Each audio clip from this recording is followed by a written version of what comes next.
Nagkatitiro kan Diocesan Commission of the Laity nakalabay nga Sabado. Ginpartisiparan inihan mga representante han kada parokya habugos nga diocese. Inyan pinakasyan nga katitiro kan mga laiko habugos nga diocese nga gimbuhat ini dito ha Priest Home Conference Hall. Gin susunod hini ang tema nga called, formed, and sent.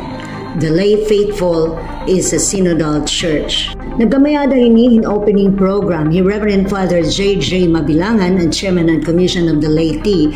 Dida niya pahayag, nagsiring hiya nga diri ila ang laiko basta kay nagsusunodhan obispo o nagsusunodhan padi, kundi naglalakat nga uusa nga simbahan.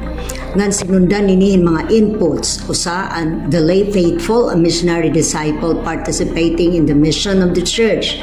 Iginhatag ini ni Reverend Father Jan Michael Gadicho. Nagdraft gihapon nirahan ira constitution and bylaws of the Diocesan Council of the Laity. Ira ini ginhisgutan nga ginratipikaran or ginratify nira mismo durante ang nasabing asembleya.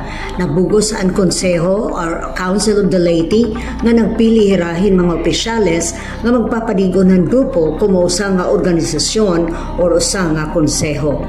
Napili nila nga presidente Mr. Arnel Balbin ng Couples for Christ, Vice President Mr. Jamie Anakta ng KFC ng Ministry of the Holy Communion, Secretary Evangeline Escoto and Risen Lord Jesus Community ng Charismatic Renewal Movement, Treasurer Leticia Ladera ng Couples for Christ, Family and Life, ang iba pa nga iya ginrepresentaran ng auditor naman ni Mr. Adelfo Abella ng Parokyahan Ernani.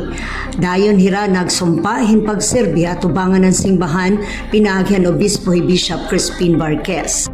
Ang iba nga mga membro hini kinukumpunihin mga representante han iba-iba nga mga parokya han diocese san Borongan. Tiga nga syudad ng Borongan, Sentay Quitorio, Eastern Summer News Service.